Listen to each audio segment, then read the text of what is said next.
Gita Govinda was written by poet Jayadeva in the 12th century. I'm not quite sure how he would have, what he would have written it on, because we don't have any proof of it, but perhaps leaves or palm leaves or something like that. Printing and all came in much later. So how do we know what he wrote is what we are reading today? Oral tradition was followed, right? One generation to another generation, this piece of poetry was passed on. Now, because the poetry itself was so enriching and so rhythmic, the tempo was there, the melody was there, the right kind of poetry was there, the similes were there, the words that rhymed were there. It was so heavily enriched with such potentiality that learning it up became easy, and within a short time, it spread north, south, east, west.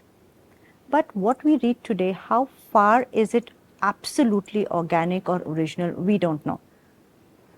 Now, this was the biggest problem. It's written in Sanskrit. Sanskrit is not my first language. I can just about manage to read it. So, to understand it better, I needed to get the specialists around me who understand the language. Now, after they understood, they had to explain it to me, which means I was given books and books and books to read on all the translations that are available. There's my confusion. One says this, the other says that.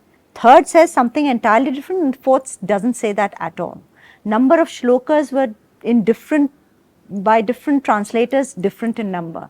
The pads were arranged in a different way. Certain ashtapadis, which means 8 pads, some of them had 8, most of them had 8 to be honest, but some of them had 5, some of them had lesser, so what I'm trying to say here is that how do you authenticate? How do you know that what you are doing now is the right one? Honestly, this was a very, very challenging job, and therefore I did not do it alone. I could not do it alone. I need people who are educated in this.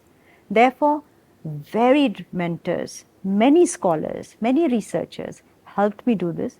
I'm very grateful for the help I got from them and the knowledge that they shared with me so openly. I've tried to put these things put together.